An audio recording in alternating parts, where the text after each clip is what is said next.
because it's like you were literally caught in them like fucking chat rooms. It was weird. With just. Mm-hmm.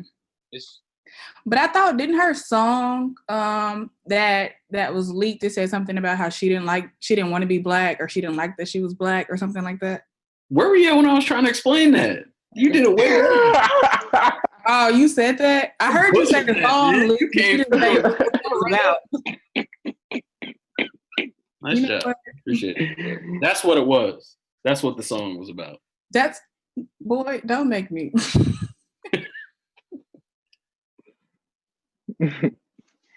Why did she say that crazy stuff about the first responders and the workers? What was that about? I didn't hear that.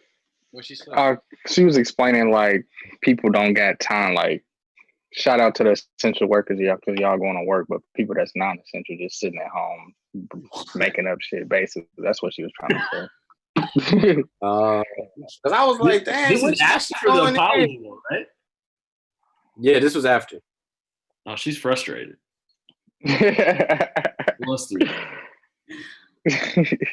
Nah, she had made the apology, then made a video. She was talking about Beyonce and some more shit. She really canceled. She's stepping on the Beehive, bro. You already know how they gonna act. Oh yeah. Nah, she was saying like, why would she talk about Beyonce or something like that? Oh. Something wild.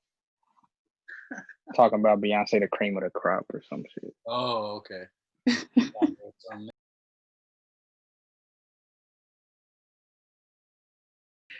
I have no further comments here. Do y'all have anything to add to this?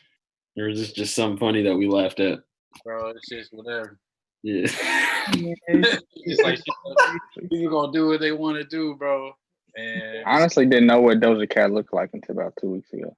I was never really into her anyway. So and then this happened. I was like, yeah, I really ain't got no reason to pursue anything. You made it real easy. Decision made. All right. Yeah, man, it was an eventful week. Also, Lana Del Rey, who I don't listen to. You know, her music is like not good. I'm not gonna go that far, but like y'all seen Shutter Island, right? Yeah. Yeah, down a long time. Yeah, it reminds me of like it should have been like that soundtrack. Like all of her music should be that soundtrack for that movie.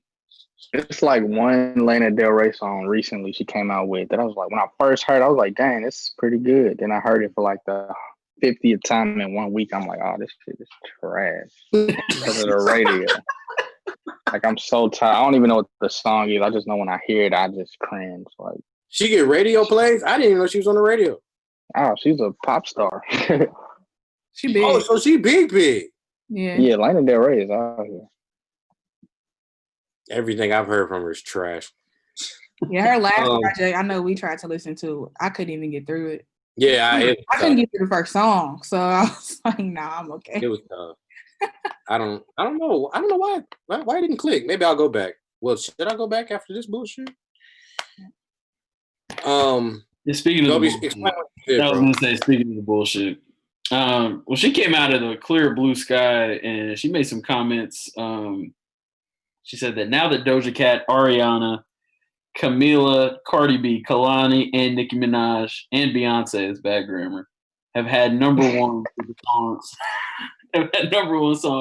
about being sexy, wearing no clothes, fucking, cheating, etc. Can I please go back to singing about being embodied, feeling beautiful by being in love, even if the relationship is not perfect? And I mean, this is a dissertation, but that's the gist of this. Okay. So why do you have to even bring them up?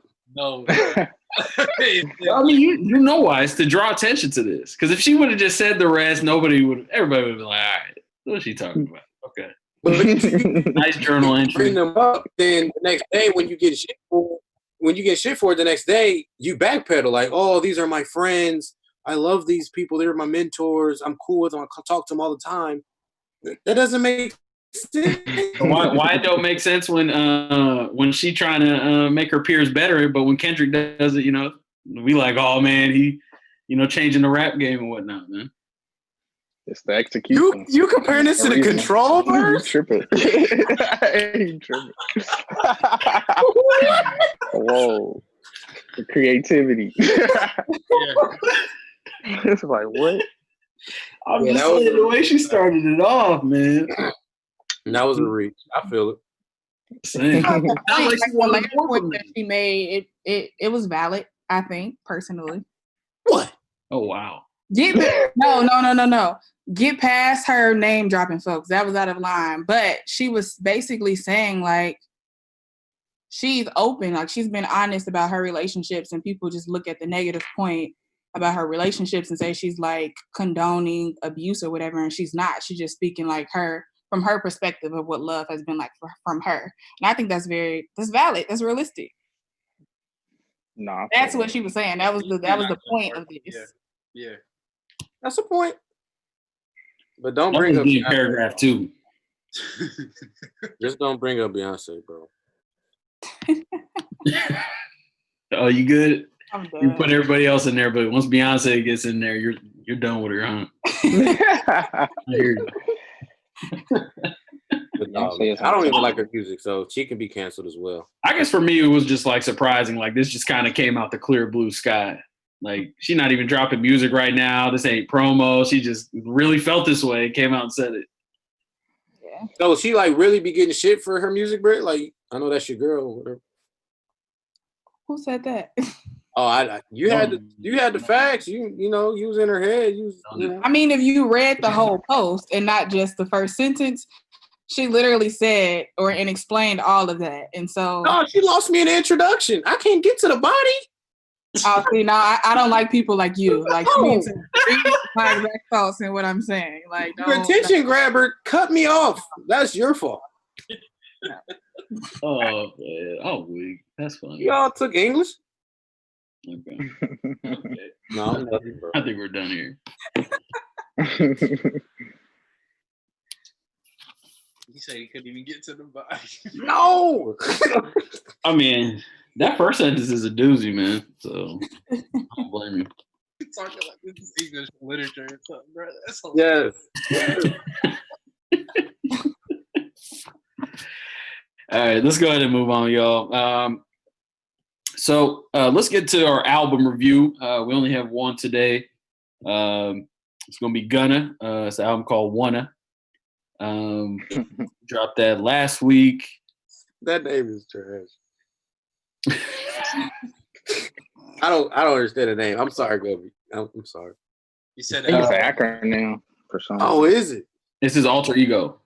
Who? Wanna and Gunna? It's our alter ego? Yeah. Oh. It's not really creative, but I mean, it's totally different. I mean, like, you know, Beyonce is Sasha Fierce. Like, it doesn't sound like, you know. Yeah. But I guess it works, bro. Dumbo said it was an acronym, though. Oh, I just saw. That's what I saw in the Apple thing. The Double Apple is cool. Yeah. Oh. Okay. Dang, can we find out what the acronym is? Oh, I'm looking for it. Hold on. Okay, cool. But apparently he made the whole album in Jamaica. So that's where his Wanna persona came from. Is that real or are you just joking? You guys just made up him and recorded this in Jamaica? I don't know. Nah, he was in Jamaica, bro. Okay. I watched his little interview with your boy Rob Markman.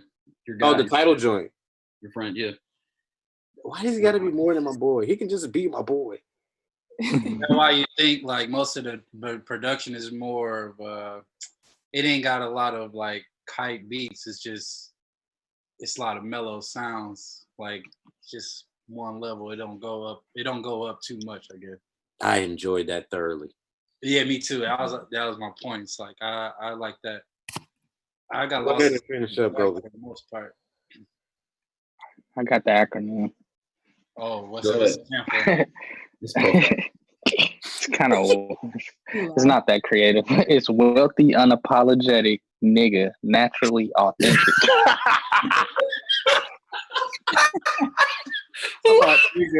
Naturally. What? Oh, God. Oh, that's hilarious, bro. That's like young NBA never broke again. Like, what's up? Right? No. Oh my god! Like actually saying it out loud made it hilarious. Wow. Like, imagine saying that to somebody in person. Like, what wanna stand for? And he just. I mean, he was. You say he was in Jamaica, bro. He was probably high, bro. Yeah, I'm about to say that weed was slapping. He said, "I got it, wanna."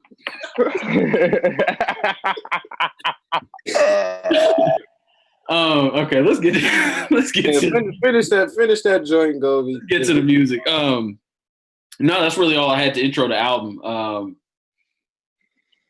He made it in Jamaica in a very short time. If y'all, I don't know if y'all seen the Nasty Girl, that video. You can tell shot in Jamaica. And then Skybox too. No, I don't think Skybox is in Jamaica, but it's somewhere else, like tropical or some shit. So, what did y'all think about the album? I'll let y'all go first. Go ahead, Dama. Just my first impressions. I like a few songs. Dollars on My Head is hard, but as an album, I like his last one better so far. Just off the first few listens, Drip or Drown 2 was hard. One are not bad. It's just the same energy, consistent throughout. Yeah, it ain't really nothing. I don't know if I'll revisit it. I was getting ready to say something similar. Like, I was listening to it when I was working out. It's good when you like running, I guess. I add some songs to like some workout playlists and some like my mellow playlist, like, but it was only added like maybe about 6 songs, maybe. Like, it's not through 2 listens, it was nothing that I would like revisit, I guess, too much. You know, I guess if I'm in a Gunna mood, then maybe, but it's nothing to brag about, really, to like tell like my 3 group messages, like, yo, y'all heard that Gunna album? Yeah. His sound, I fuck with Gunna. I fuck with Gunna's sound, but he don't really be rapping. He rapping about the same shit, money, women, and it's the same content. Same content. That was gonna be my next question. So y'all like Gunna like as a his artist? Sound is, I fuck with his sound, but he don't really rap about too much. His production was crazy on there. Yeah, but I'm personally, I like that mellow sound though. I was getting lost in some of the tracks, but I don't know, man. I mean, I'm not too big on the same content in every single song. Like, I'm trying to hear something different, or like hear about like how you leveled up from the last album, something like that. You know, what's something different about you that we don't know yet. But other than that, I mean, it was a decent album though. It wasn't bad. Nah, it is decent. Dollars on My Head is hard. I know, bro. With Thug, that shit hard. Yeah, I like the song with Travis Scott, the one with Lil Baby. Yeah. Nasty. What's crazy? Nasty Girl. Little Baby rap way better than Gunna. But I don't like Baby sound all the time, but he rap way better than Gunna. Man. Yeah, that's what I'm saying. I like Gunna way more than Baby, but I can definitely admit that Baby's a better rapper than Gunna. Yeah. I like Gunna's sound more than Baby's. For sure. What you think, Brittany? So this was my first project, full project of Gunna's that I listened to. Mm. So I kind of expected or knew what to expect. I thought it was good. I liked it. All of it was so my problem too is that the songs consistently talked about the same thing, and I don't like that all the time either. So that kind of annoyed me. But like I said, I went in knowing what to expect, so it didn't bother me too much. But with this being my first full project that I listened to of his, I enjoyed it for what it was. Gimmick was a really, really good song. I like that song a lot. Fiending, I liked. Wanna was cool. It was a little bop, I guess, maybe. The song with Roddy Ricch, I thought that was good. That's the one that everybody keeps talking about. So I think that might be like a little fan favorite. But the Travis Scott song was really, really good. Will I go back to this project and just be listening to it? Probably not. But it wasn't bad. Yeah. I like Met Gala too. That was cool. Yeah. I like Drip or Drown too, really a lot. I like Drip or Drown too a lot, but this one, as far as content, it's not as good as Drip or Drown 2. Drip or Drown 2 was hard. Yeah. How this is just a curious question, like how far you think like this type of content gonna go in like today's hip hop, like where everybody these type of artists where they just have the same type of content for every single song. Like you think most fans are gonna feel the same way as we do, like we tired of it, let's hear something different, or you think most fans are just kind of numb to it, just like whatever? Well, I think Gunna has a, I don't want to say cult following, but he definitely has like a group of fans that, fuck with everything that he drops. But I also think it's the type of music that's not going to age well here in 10 years or so when we go back. Right. And I mean, hey, I guess as long as you get the money, I mean, that's all that matters, I suppose. Woohoo! That's all that shouldn't matter. It shouldn't matter. I mean, if you rap about the same thing, like I said, if you rap about the same thing every song, clearly you just doing why people you just plugging in the same thing. Right, yeah. For that profit, right? It's working, so I guess you're right. But that age thing is kind of my thing. It's like when you go back to albums, it's like, yo, this aged well, or nah, this I'm not gonna listen to this ever again. Mm-hmm. I think part of that might be though who he came up around too, because I think about like we talked I would say the same thing about Lil Baby. I don't want to reach here, G, but I might say the same thing about Thug on some of his tracks too. Thug was way more creative than that. But some of his songs, I mean. But no, I ain't gonna say everything Young Thug drop is just go. But as of recent, the past at least 2 years, Thug been getting way more creative. I feel like the ones that I can say for sure would age well are Barter 6 and oh man, his last album was hard.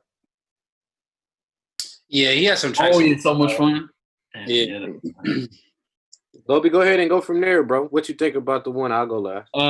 So me personally, I mean, on this podcast, I mean, y'all don't know, I'm the Gunna guy. I'm here for Gunna. Drip or Drown 2, love the project. I wasn't too excited about this one because it just felt like I was just like, oh, this might be rushed or whatever the case may be because of quarantine and stuff. I was actually surprised at how many good songs were on this album. I'll be honest, especially at the farther I went down the album because I thought it was going to trail off. I did think the second half was better. To your point, yeah, it was definitely one of them cases. That could be just because there's a ton of features in the second half too. Roddy Ricch, Travis, and then Thug. So, but favorite song, "Nasty Girl" on Camera, "Cooler Than a Bitch." The Travis Scott is cool, but I keep hearing "Hot" every time I hear it. It's a literal flip. Yes. First thing, I was like, y'all literally recorded both of these. Yes. And then they had Travis on the remix of Hot, so I'm just like, yes. Yeah. They might have same day, like 30 minutes apart. Yeah. They might have cut the song in half. This might be the other half of the song. But yeah, I thought it was really good. I'm gonna go to a couple tracks, but I think I agree with what you say, Jordan. I mean, this is, playlist for like, working out and shit like that. But if you just chilling in the house, working from home, you're probably not going to be listening to it. But I was surprised, man. I really was, man. I was surprised, man. Shout out to Gunna, man. Good? I'm good. I guess I'll start from there. I was thoroughly surprised too. I'm not the biggest Gunna fan. I'm not the biggest Lil Baby fan either. It seemed like they always get lumped together as well. But this joint was hard. I really enjoyed it. I wasn't going to listen to it until the homie Lex told me to listen to it. So Dollars on My Head, I agree with y'all. That joint was fire. What was another one? Blindfold with Lil Baby was fire. I feel like all the features was good. Like, they really did a good job with all the features. Mm-hmm. Don't Play Around was one of the ones that I liked a lot. That's number 16. That's way at the bottom. But it wasn't really many skips. Like Jordan said, like, you kind of get lost in it a little bit, and I enjoy that. Like, If I don't really gotta like look down or skip or everything's flowing well, I enjoy that. Just let me play it and let me get dive into it. So I actually like it, and I think there will be a time that I can go back to it. And I'm shocked at myself because people that make music just for the music, I mean for the money, is not people that I normally listen to a lot. Mm-hmm. But no, this joint was actually good, bro. Like for real. I haven't made any playlists in a while, but I think some of these joints will make a playlist as well. Yeah. The last song with Thug is hard too. Both songs with Thug. Thug. I think both songs with Thug was good. Yeah. I mean, Gunna and Thug is a sure bet. Yeah. Gunna and Lil Baby might be a sure bet too. But. Yeah. No, low-key. Did y'all mess with that collab album? I like Gunna and Baby. There's a few joints on there. There's a few joints. But see, it's like Damo said, like, how many more songs you gonna keep making about the same thing? I'm not really only. That's all they do. Really only rap about one thing. But I think with this one, the production, like we talked about before, the production was so good. It kind of took it away. I kind of got lost in the music he was making because it sounded like he was actually making music. It wasn't so trappy. It was literally like he was really diving into it creatively, which I enjoyed. He actually got me. So. All right. Well, listen. I'm sure you guys have heard the album by now, but listen to "Wanna" by Gunna. What it stand for? You just gotta call it. The name is horrible. That's crazy. But he actually he did like a movie too. I feel like, or like a documentary, because it's actually an extended version of the album. It's called the Wanna Experience. Where is it? It's on Apple. It's on Tidal. It's like video. I'm sure it is. It's on Tidal right here. I'm looking at it. He got a whole bunch of commentary on there. I'm surprised you ain't bring up his snitching allegations. I like watching documentaries about. I don't think he was selling. Hold on, what? I didn't know he was selling. He was on Crime Stoppers or something. But nah, he said he was. He said he was just on there talking about his cousin going to jail or something. I think the internet tried to flip it. I thought I seen somebody else was telling too. I missed that. 6ix9ine. Well, I mean, yeah, we don't got to give him no more giveaways at all. Moving on. Wealthy, unapologetic nigga, naturally authentic. Wanna. All right. Well, what kind of Quaalude was on? That's wild. Okay. So let's get to why we're here. We have 2/3 of Sound of Mind with us today, as you could already tell. Shout out to Damo and Jordan for joining us. Crystal here with us in spirit, of course.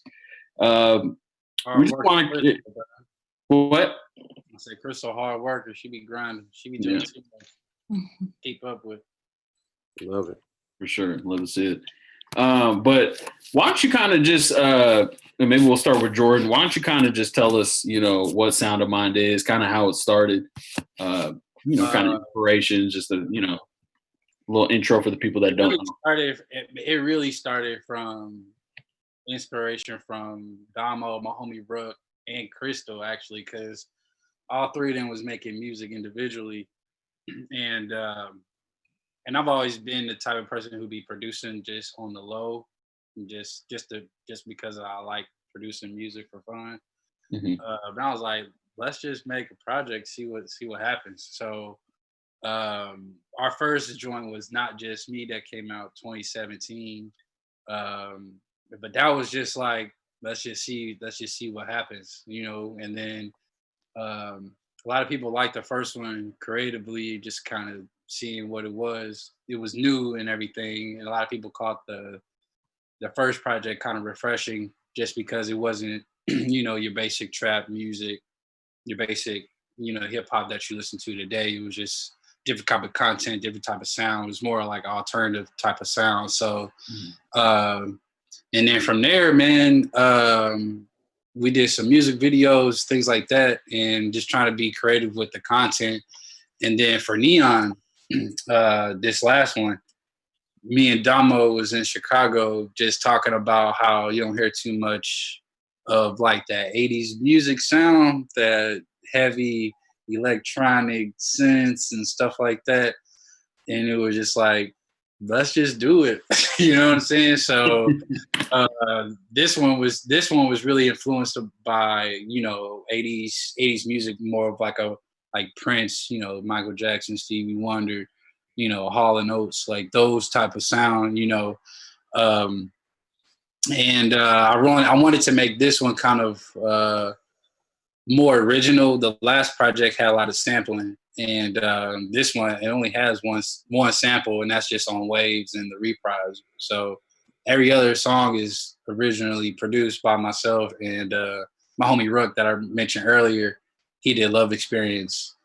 And for me personally, I want to take the songs and make visuals rather than be short films or creative music videos. That's why on Waves, that music video is not so much like a traditional performance video. It's more so like a story. And the viewer can kind of just have their own story, you know, how they take that in and how they relate to it. And it kind of brings the lyrics out a little bit. People can pay attention to the song a little bit more. So, and they're just trying to find creative ways to put out the music. So, you know, doing some interviews like this, and been talking to some filmmakers that I know of, just trying to get the music on some of their projects and things like that. Been working on a short film. So hopefully when things open up, we can start getting more creative. I want to do a traditional music video, but I want to do it at the skating rink. So that'd be fire. These are some ideas that we just had, but you know, since the pandemic happened, a lot of stuff been put on hold, unfortunately. But it seems like indie opening up a little bit, so hopefully in the near future we can do some cool stuff though. But I meant to say this: the name "Sound of Mind" comes from a scripture. It's in 1 Timothy, like. It says like God didn't give us a spirit of fear, power of love, and a sound of mind. So just kind of just comes from there. Just like we don't have fear, we can do whatever we want to do. You know what I'm saying? So that's where the name comes from. And Damo and Crystal are kind of like unique in their own way. Like Damo's a real rapper. Like he's a DJ. Like he's an MC. And Crystal, you know, she has a very unique voice, and just trying to put those two and two together, and then my own style into it, and and that's what we came up with. Nice. First of all, shout out to Brooke, one of the best DJs around. Yeah, for sure. So Damo, on your part.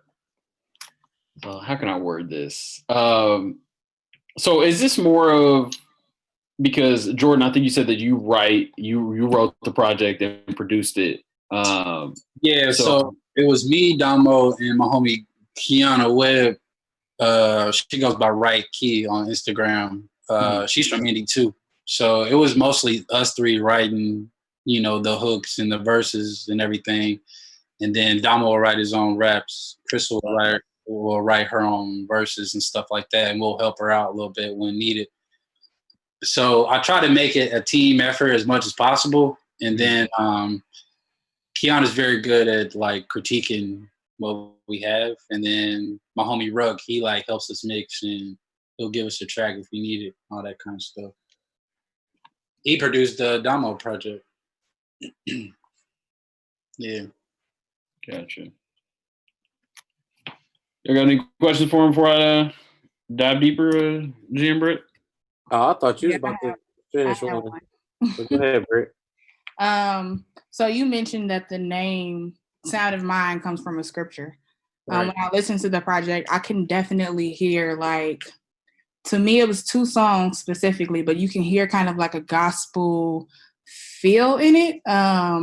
I'm wondering, who are some of your musical influences? And then with those tracks, did you kind of do that on purpose? Was it intentional, or did it just come up from your personal background and upbringing? I'll let Damo go. And then I'll go. I'll answer your first one. My favorite influences. Just off the top of the dome, just Marvin Gaye. I love old gospel that sound like old soul music, like old 60s Motown. I love gospel music like that. Mm-hmm. I listen to a lot of R&B. Like I grew up off like Jodeci, Pharrell, Mary J. Blige, Faith Evans. I mean, the unknown. I'm gonna let your mind wander. The unknown person. But a lot of R&B, a lot of hardcore rap. That's what I listen to. A lot of gospel. So I'm just naturally just influenced by that. But as far as like what we did, we definitely tried to tunnel those R&B tones, hip hop tones. There's definitely an underlining gospel on certain music, but we didn't want to just leave one genre because we all like different stuff between me, Crystal, and Jordan, especially Jordan. We like a lot of old pop stuff, early 2000s R&B and pop, but we definitely tried to touch on those angles and areas, but we didn't want it to seem forced. We wanted to come out natural. And that's the thing with us three, and me and Jordan especially, we try to help each other but push each other at the same time. It's like no lackluster. We really trying to like make something out of, last and people that enjoy. So we definitely tried to make it more natural and really put in our music what we like to listen to at the same time, for sure. Definitely a lot of gospel and R&B for sure. Yeah, to his point, I guess you could call our music like alternative hip hop, I guess, but I listen to a lot of alternative rock music too, like The Killers, Kings of Leon, and then that other alternative. Two great ones. Hold on, I gotta stop. Those are great ones. All right, The Killers and Kings of Leon are amazing, especially Kings of Leon.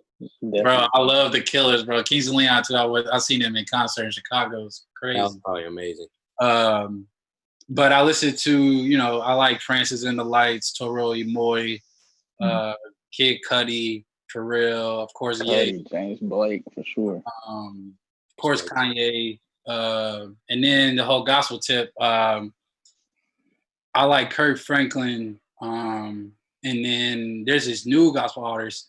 He's not very popular, but he cold. His name is Montel Fish. He has that like smooth sound, alternative sound.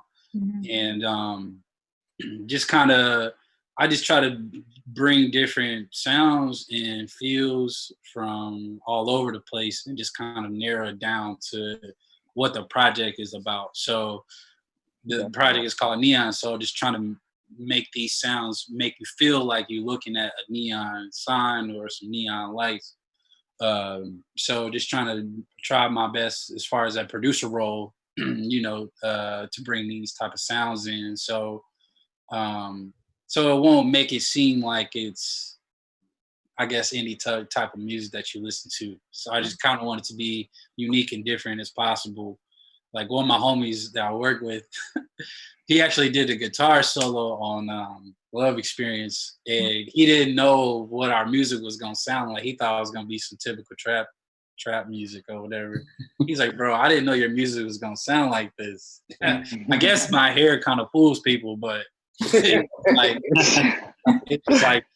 we trying to be on another type of wave. And it's a lot of artists in Nap too, in Indianapolis, that have their own sound. You got Paris that has that trap sound. Yes. You got Baby Ebony who can do pretty much whatever you want to do.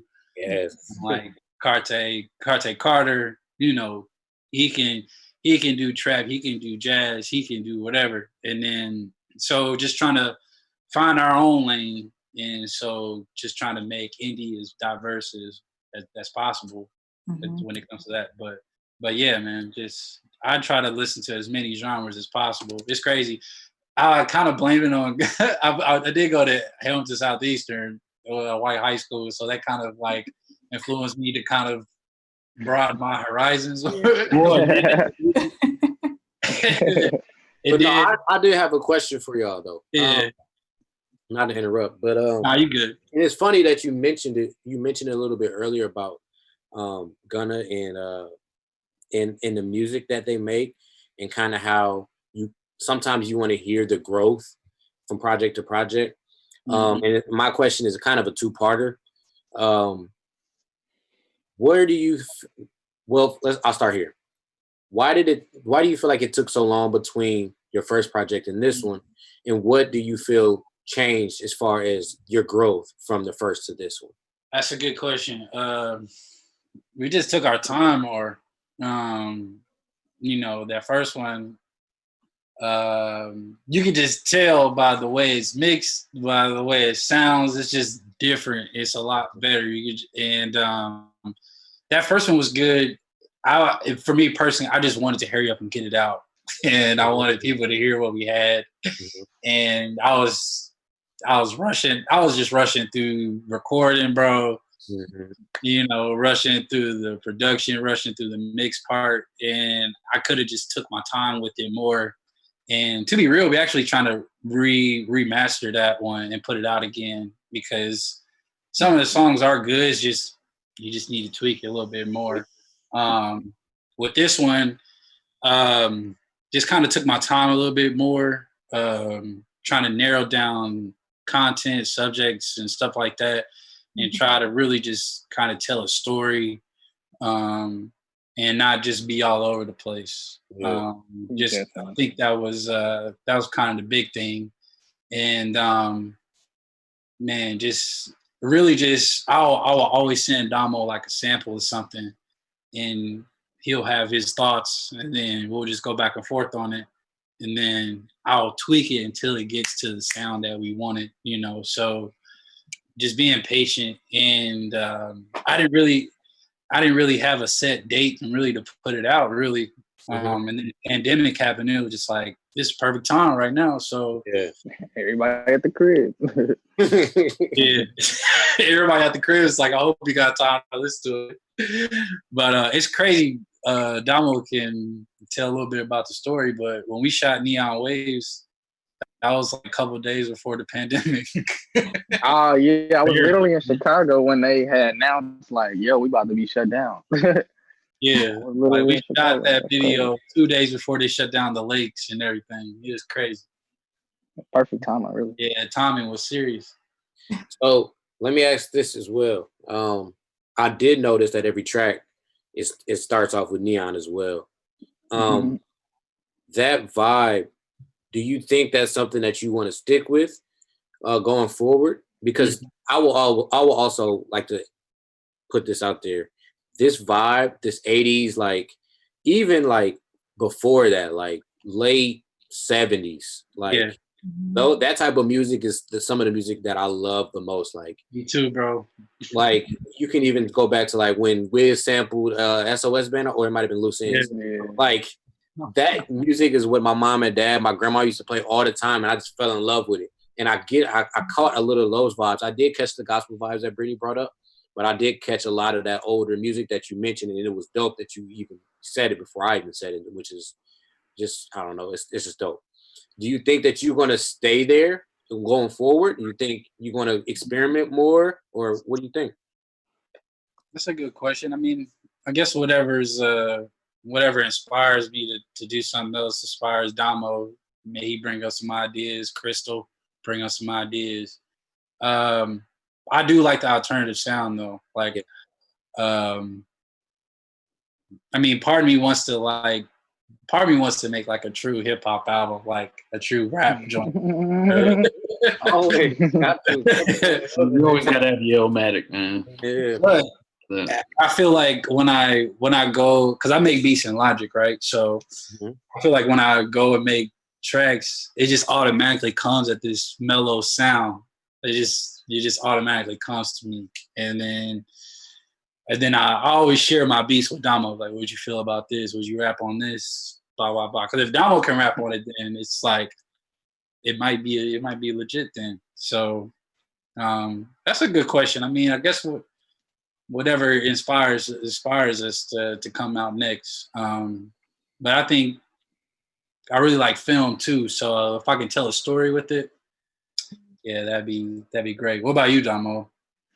Because you're working on a project right now.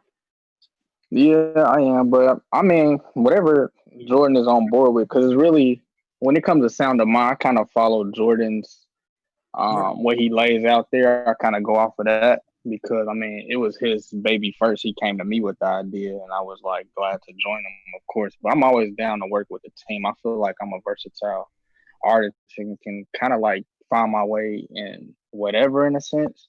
But I'm always down to experiment because that's just how you like get better. Even if you don't like what comes out, something better will come with it. So I'm always down to like be versatile. Like, but to come, well, if anything comes to mind, I'm always down with like some soulful. I'm always just down to reinvent and kind of like show different avenues of artistry and stuff like that. Yeah, I mean, yeah, true. But to your point, just going back to the 70s, 80s, even 90s music, is just if you can kind of recreate that and make that like a 2020s sound, and I'm all for it. I'm all for it. That's what I kind of want to do with the Neon, like the way to your point where the titles are Neon High, Neon Waves, whatever. You kind of look back at those albums in the 90s and they kind of had that same type of feel to it. So that's kind of I wanted people to go into, just like it kind of sounds new, but it has that old school retro feel to it. Yeah, that retro feel. Like when Neon Wonder come on, it kind of reminds you of like a Kid at Play or Tribe Called Quest type, Mos Def type, and then it like keeps going until different type of sounds or whatever. So I guess we'll see what happens. I will say, let me get my last little bit, and I'm gonna kick it off. I know I took over a little bit. Nah, you good. I want to make sure Crystal gets her flowers because she can sing her ass off. Yeah, like Crystal, she really stuck her foot in all the tracks where I heard her. Yeah. I really did like Neon Love Experience and Neon Glory. I think those are the ones that I liked a lot. That really down. And I did catch what you said about the Q-Tip Tribe joint with the Neon Wonder, because that little drop that looped that definitely reminded me of that as well. But yeah, that was that's a Raekwon joint. Hey, yo, son, crazy. Yeah. That's on Cuban Links. Yeah, those and then Neon Flow. Those are the three that stood out for me. Yeah. Neon Flow is my shit. Yeah, Neon. It's crazy. Neon Flow, bro. That was originally supposed to be a duet with just two people, but then my homie Jackie came on, and I was like, "Yeah, I gotta have you on here," because Jackie been on every project, to be real. And then I wanted to have a guitar solo on there, but then I found this lady on Instagram that does like almost every wind instrument that you could think of, like piccolo, the flute, the recorder, anything, anything. And so I just reached out to her, just like, yo, I'm working on this track, and I think like good saxophone would be great. And she was like, yo, just send it to me, see what happens. And then just conversations, and she was like, I mean, of course, people like to get paid for what they do, so I was just like, yeah, we independent, so I don't have a lot of money, but I can pay you for your services. But when she sent that joint in like a day, and I was like, yo.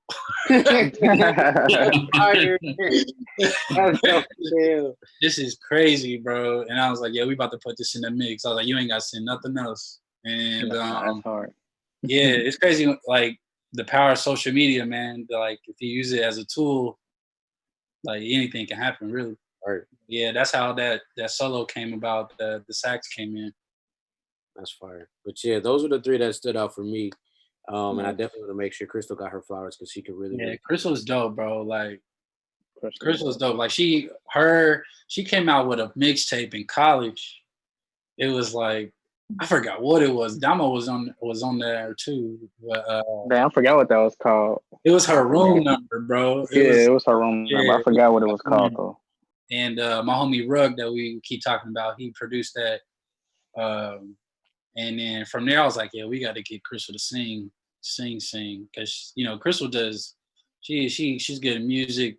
She's a teacher, bro. She does. She be acting. Yeah, she acts film. She was in LA for a while doing film stuff. So yeah, she the MVP for real, bro. That's dope. Jordan, you briefly touched on it a little bit, but how is that? Is that how the process went with all of the features that you guys have on it? Was it you produced the track and then you had an idea of who could hop on it and make it sound good? Like how did that process work? That's a good question. Most of the time I'll make a track, and if I don't want to write it by myself, I'll send it to Damo and say, yo, I need something to help me with this hook, or I'll send it to Kiana, or I'll go over to crib and we'll just have a writing session, something like that, and then we'll bounce ideas off each other. And then once I make a track, I already know who I will want or a type of sound I want. So I guess, for example, of Neon Love Experience. So I knew I wanted a certain type of like sound of Melody Rain, and I followed her on Instagram for a while. And at first, she was putting a whole bunch of cover tracks out, and I was like, man, she was sounding so good on this track. And Love Experience, like my homie Ruck made that, and that sounded totally different than what it finished off. Like it didn't have the keys. It only had most of the synths in the snare. It didn't have too much of the 808s and stuff yet. So me and Kiana wrote that, and then I sent it to her, and we only sent her like a reference track, so it's like me singing and it sucks, you know. So and after it, like I was like, you could just sing it however you want to sing it, but like kind of stay within the flow of the song, stay in pocket and stuff like that. So when she sent it back, like she had like the background vocals, like she added those in, and like she added a little bit of attitude in the second verse or whatever, and stuff that I wouldn't even think about doing because, you know, I'm more so of a writer in that point. And I wrote the first verse and Kiana wrote the second verse. And then I wanted a guy singer for the first verse, but then I was like, man, maybe we'll do some Lil Thug, some J. Cole type singing on it. And then Damo just went in there and did it, bro. Yeah, I'm about to say what's crazy is Jordan was on there singing first, and I was like, let me do that, bro. Just let me do it.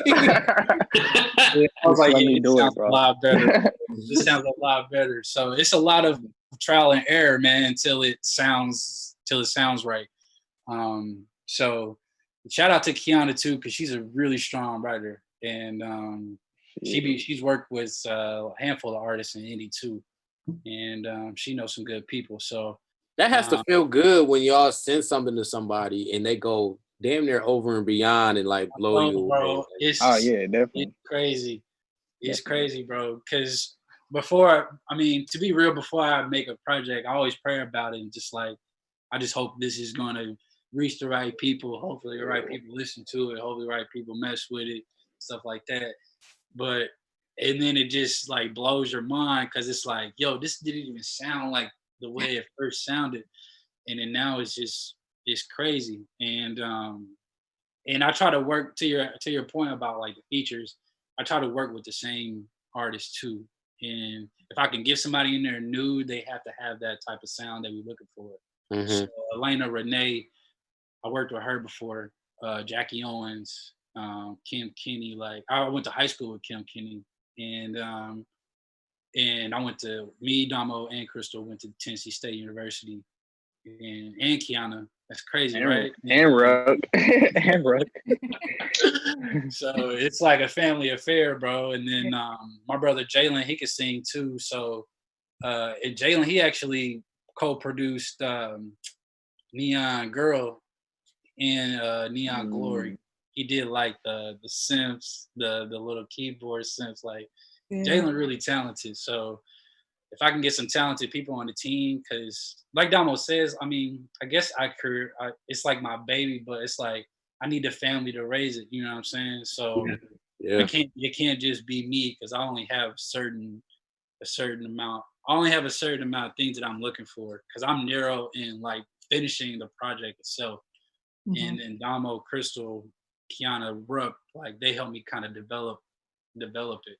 And I couldn't do anything without them for real.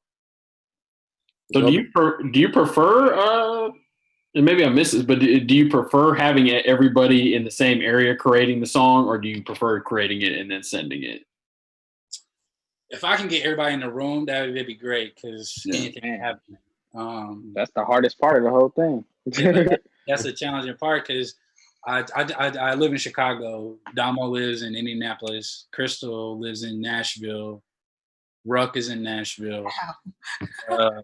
And then Kiana, she has a son and everything, so she has a family. So it's you just got to get people at the right time. And to the point earlier about just staying patient and just making sure that you don't rush it, because once you get Crystal or Kiana in the mood to like create, bro, you just gotta let them do it. And, yeah. So I can go to Damo house anytime and we can create anything. So I'm not worried about Damo's side of everything. It's just like Damo, bro. Damo down to do anything really. Why don't you go ahead and shine some light on the Carte Carter feature? We had him on the pod a while back too when he dropped. Carte Carter, man, about it's crazy because he has like that's my cousin on my mother's side. That's like my real like blood cousin, and he has that sound where to me he can sound like Drake a little bit. And so I kind of wanted that type of feel on Neon Girl, especially on the first verse when he comes in singing with Crystal, and then when you kind of listen to the song, like it could be a Carte song to be real, and it kind of like us as being the feature because he's on the first verse and he comes right in on the second verse, and then it kind of like we kind of carry it home, but. I wanted him on there only because he's a gifted dude, and I knew the timing of it would be great because I know he was gonna come out with a project like right before it, and then Sound of Miles was gonna come out and just kind of have that momentum come and kind of carry it on. But yeah, he's dope, man. Like I really like listening to him, and to your point earlier about getting better, you can really see his growth in his music. Definitely. Yeah, and just trying to get people at they right levels, man, and elements and get them in there. Yeah. I think one of the things that we always highlight about him too is like his marketing is really good as well on social media and everything. He does a really good job with that. Yeah, he got a nice little formula. What'd you say? I said he got a nice formula for real. Yeah, definitely. My favorite song on the album is probably Neon Waves, The Reprise. Damo, you was the centerpiece of that. So I guess what I really want to get into is it feels like, obviously you have Neon Waves as the second song on the album, and then obviously The Reprise too. First question, was that originally meant to be one song? And second, what was the thinking behind breaking that up and having it basically on like polar opposites of the album? I'll let Damo answer the second half of it, but it's crazy. The first beat of Neon Waves was the Reprise beat. That's crazy. I forgot about that. That's crazy. Yeah, so I actually had that, and I was like, it sounds a little too hip hop for it to be like a R&B alternative type of sound. So I took out the snares and the hi-hats and just had that bass drum just being steady, and kind of changed the snare to that change the snare to that and beat, and to kind of keep it going. And because it has the same keys in there and the same bass line, it's just the drums are a little bit different, and the sample is a little bit different but it's the same sample. And it's crazy that sample came from a Kirk Franklin song. It's like a 90s song actually. But I wanted Waves to be like something catchy, like something that you turn to first when you think of Neon or whatever. And then that was like Crystal's song and then Damo didn't really have a song of his own, and then Damo would say this. He was just, which I don't believe. He was just like, bro, I never really rapped over your beats like that. And I was like, bro, Jordan beat Jordan sent me beats that like I don't automatically think about rapping. I think about like melodic shit. But when he sent me that, I was like, oh yeah, I gotta write some shit. Nah, for real though, I gotta write some shit. And it's crazy because especially when you told me it was gonna be the last joint, I was like, yeah, I gotta write some shit. And me and Damo individually was kind of going through our own life situations, and you definitely hear it in his verse on there, and I'm kind of glad that he does keep on. Yeah, for sure. Yeah, and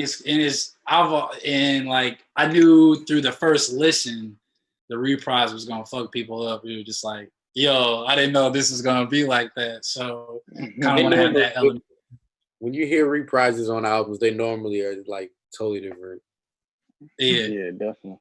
As soon as I see Reprise, I just automatically think of Frank Ocean, man. Just like automatically, just right, right. Yeah, but that's definitely my favorite song on the album. I think that's one. We want to do a video to that, kind of like a part 2 from Neon Waves. Yeah, that video, kind of like, you know, having the water be the main thing, but more so be in the water now in Lil Damo's verse and try to do something creative. Hopefully we can rent a boat or do something in Geist or somewhere in Chicago, somewhere. But that was the idea behind it. So and that would kind of be like another, like a traditional video, but also kind of like telling the story from the first video to that one. So man, when things open back up, bro, we hitting the ground running for sure. Just trying to prolong the music. For sure. Yeah, we'll be on the lookout. Speaking of that, Damo, you want to say anything about the project you're working on? Yeah, bro, let them know. Well, I'm working on I was working on Sound of Mind, Neon, of course, but I'm working on my next solo project it's gonna be called Fruition. But it's been a while since I dropped a project just because of life and how things go. But I'm definitely finishing the project. It's gonna be mostly produced by our homie Ruck that we keep bringing up. Me and him, we make mostly everything I do is me and Ruck. It's basically a collaborative project with a producer and a rapper. But this is gonna be growth. The project is gonna be about is growth, going through situations. I mean, it's not gonna be like no sad project, don't get me wrong, but it's gonna have some bangers on there. But that's what I'm working on now. I actually sent him the last few songs to get mixed, but it's gonna be called Fruition. It's gonna be coming out sooner than later for sure though. It's gonna be the project I would say is a coming of age project. That's what I'll say. It's definitely a coming of age. What you mean by coming of age, bro? That's just I mean, it's just like because you get to a certain point, and I mean, especially like being an artist, like you get to a certain point where it's like I really got to do this, or you just don't do it at all, type shit. And that's just where I am, and I feel like I'm like full throttle artist mode, but I'm still kind of like I'm waiting till I get everything like exactly how I want it to be, like out there like that. But I'm still like, I mean, I'll be promoting myself on social media in certain ways, but I think I'm at an age where like, if you're going to do this, you got to do it for real. And I think the music really reflects that. And I just talk about situations that I've been going through the past, I'll say 3 to 4 years, but it's still going to sound refreshing. It's still going to be relatable.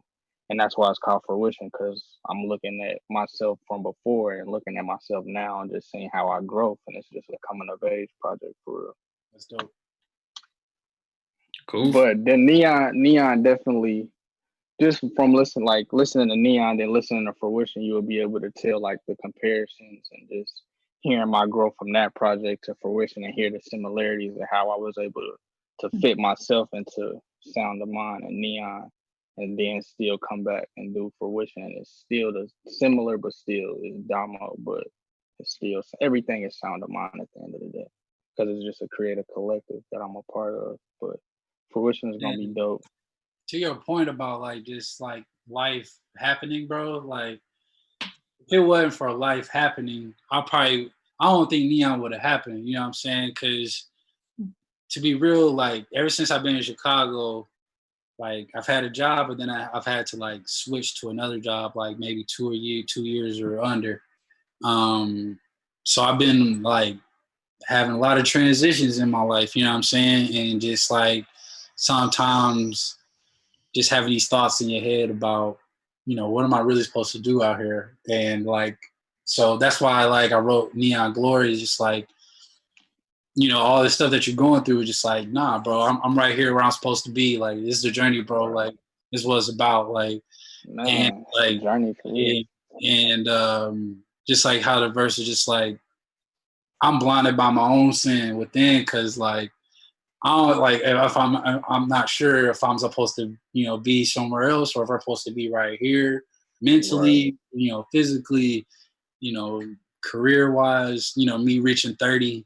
You know, it's just a lot going on. So if I didn't write it down, bro, like I don't even know how I'll be able to express it, because yeah, like music is the perfect outlet for that. And Definitely. and it's to a point where like we were talking about this earlier, like I'm not making Sound of Mind music to get famous or to like get bread off, you know, everybody want bread off their work, but it's like I want it to be I want the foundation to be genuine before somebody like invest in this or like, you know, something like that, you know. So I create music because I love it, and Definitely. it's a way for me to just Express and get an outlet out for real. Yeah, for real. 'Cause when, And I've been knowing Damo and Crystal since high school, man. Like, so it's like if I could do it with my closest friends, it's like I don't think it can get more genuine than that, personally. fact though. Sure. Well, definitely check out Neon. Great project from Sound of Mind. Also, look out for Fruition as well from Damo. How we usually end the podcast is what we do is we kind of like just give the listeners a couple albums we've been listening to. Oh, for sure. It could be an album you went back to. It could be a new album that we didn't talk about. So if y'all got any of those, you can give those. I'm more than happy to start. I've been listening to the Deontay Hitchcock album, Better. It's a great little album. I had actually missed it. It actually dropped on the 13th, but I guess I just missed it in the feed or something. But I recently went back to that this weekend, and it's a really good album. Got Jid on there, or JID, however you pronounce it. Young Nudie Black, Miguel's on there as well. He's a really talented rapper, man. I like his style. Yeah. But I've been bumping that lately, so check that out if you're interested. I got check out Tame Impala's album. Yes.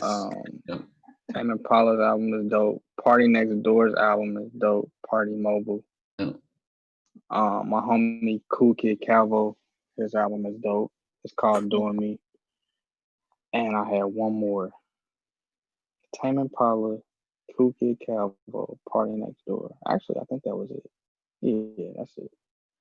You know what's funny about that Party album when it dropped? I actually hit Jordan. And I was like, I gave it one spin. I wasn't sure. I'm a big Party fan. I wasn't sure. So I fuck with Party heavy. I was like, bro, listen to this real quick. I can't tell if it's good or not. Nah, Party album. It took like a week or two for it to grow me, but that shit is hard. Yeah, Party's one of them artists. You got to give it a couple spins. Yeah, for sure. They're sounding really good. So. What's next? You want to go? Go ahead, bro. You got it, bro. I got a few. I always come up with like 3 or 4. I miss Guap Dad 4000 dropped an album, Platinum Falcon Tape Volume 1. It's only 6 tracks. The first 2 are incredibly fire. So Guap Dad 4000, Platinum Falcon Tape Volume 1, that was fire. Code of the Friend dropped last week, I believe. And that album called Everything. Code of the Friend is, and I was just telling Britt this last night, he makes like very positive music, and he's probably the only positive music maker that I actually can sit down and listen to. But Chance, bro. I don't really mess with Chance. His last album's trash. Keep it all the way good. It was not trash. It wasn't trash, but it just wasn't for me. I wasn't marrying him, so it just wasn't for me. He wasn't married. So the last dude, the homie Brett put me on.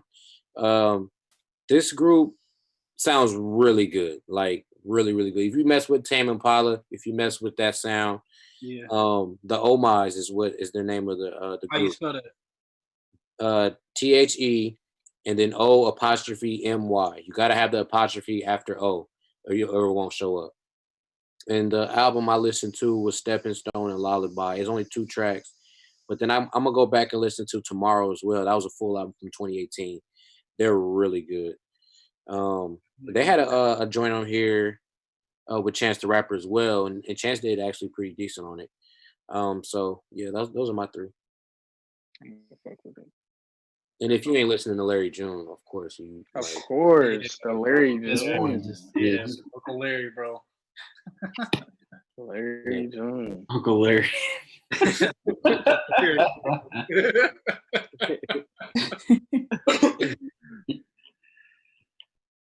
Britt, Jordan. I don't have a lot. I really don't. But what I've been listening to, I keep running Kehlani, because that album was dope. I think I mentioned the pod before, but Good to Know by JoJo. People sleep on JoJo. JoJo released this project. She's Great dope.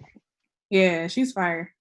Tiana released Bear With Me, and another track. Bear With Me is the one that continues to be on repeat. Why was that video so short? I don't know, but it was hard. No, it's actually a full video. That's a graduation song? No. No, it's another song. Oh, okay. Gotcha. The full video is on YouTube. And then that's really it. But I just saw that Lucky Day and Babyface dropped a song, so I'm gonna have to run that because I love Lucky Day. We already know that. It's very interesting. Hey, before Jordan goes, Jordan and Damo, I want y'all to listen to Ro James and Miguel dropped a song.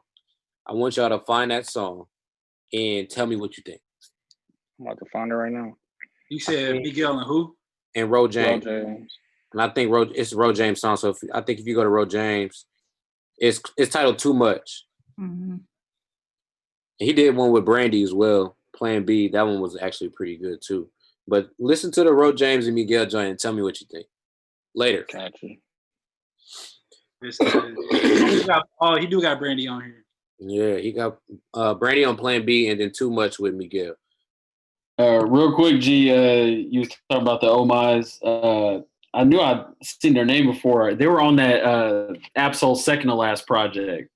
On like a little short track. And they killed that, so I'm gonna go ahead and check out that project too. Yeah, the Omizes are good. Yeah. All right, Jordan, what you got, fam?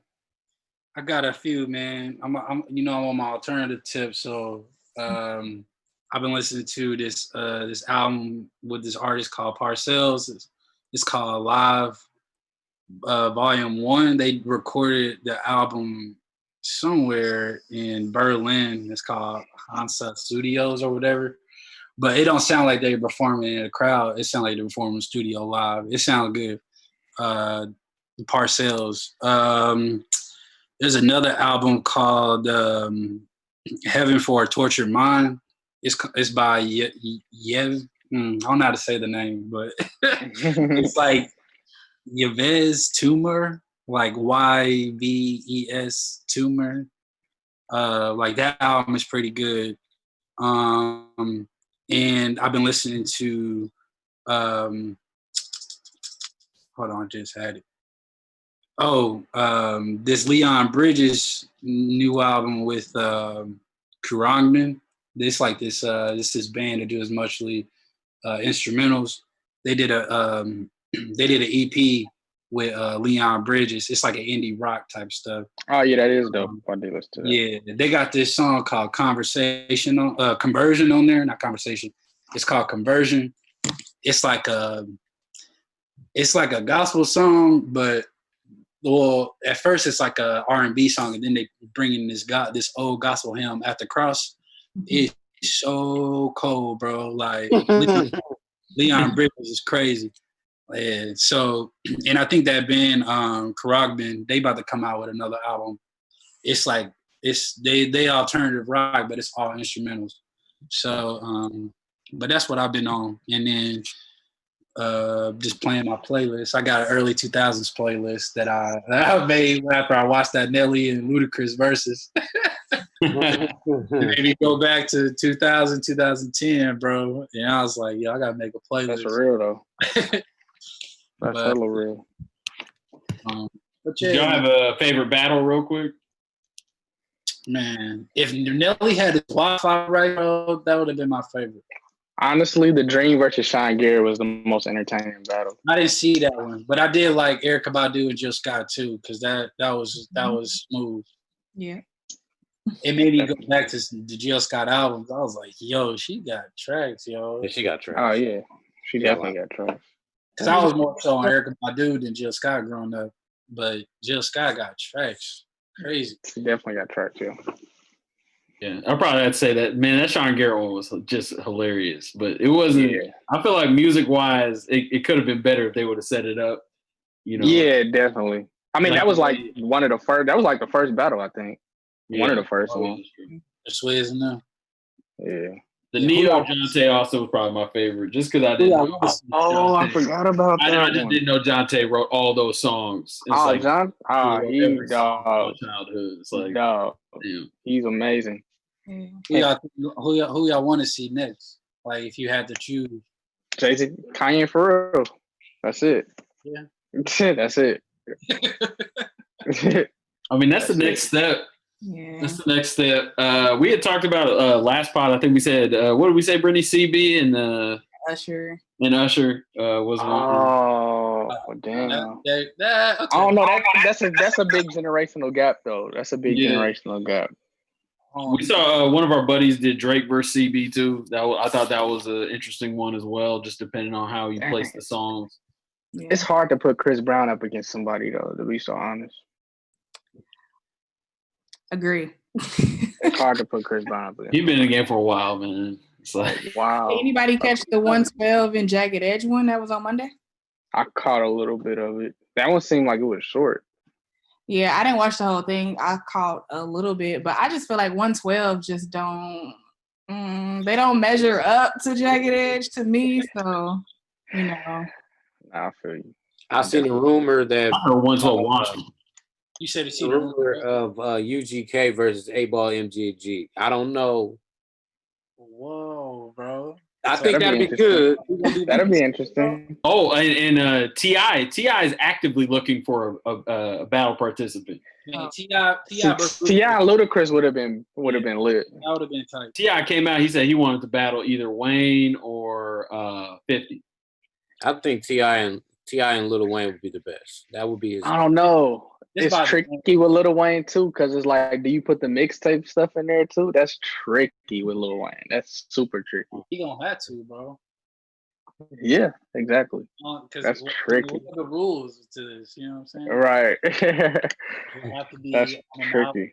Yeah, you're gonna have to against T.I. because T.I. gonna come through with some just straight hits. That's what I'm about to say. T.I. got albums of hits. Though. Yes, he got hits. Yeah. Got a lot of features. Now, if you're Wayne, here's the real question: if you're Wayne, do you play any features? You do play if you don't play the mixtape shit, you play the features for sure. You have to. That feature gap, that year gap was what 2008 to 2012. Make it rain, out here grinding, all those. Oh my gosh. Oh man, Wayne went crazy. But when you hear those Wayne verses now, or do they still hit? No. It depends on the song. We've discussed, yeah. It depends on the song. It depends on the song. Dedication 2 is the best mixtape ever. Really? Dedication 2 is the best mixtape ever. Mixtape ever? Damn, we should have intro with this. Gotta save that one. Yeah, we're gonna have to save that one. But yeah, we've been in here for a while. So yeah, let's go ahead and get out of here. Thank y'all for coming and joining us on the pod. We appreciate it. Thank y'all for listening for sure. Yeah, thank y'all for taking time to listen to the album and for sure making a whole episode about it. Like, this means a lot. Definitely. Sure. Why don't you go ahead and plug the socials real quick? You can follow Sound of Mind on Instagram _Sound of Mind. You can just go on there. There's a link to the YouTube page. There's a link to the album on Spotify, Tidal, Apple Music. And you can follow myself, Son of the Lights, all one word. And then you can follow Crystal. Let me go, because her _moi _XO.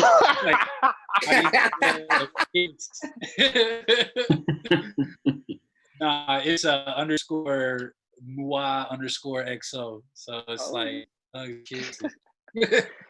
told you.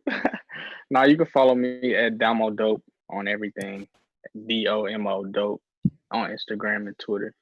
Yeah. On Instagram for sure though. That's what I promote on. At Damo Dope. But and of course you can follow at $34 Pod on Twitter, $34 Podcast on IG. Get the Project Neon, every streaming service. Make sure you listen to that. Let them know. I know Jordan's always open to feedback, so definitely hit him if you have any feedback for him, any reviews, anything that you can bring to the table. Any last remarks? Man, thank you for having us, man. Stay Let us know. Get some sunshine if y'all can. All right. Be patient, stay healthy. That's the motto. Wash your damn hands, man. All right, we'll see y'all next week. Thank you. All right, y'all.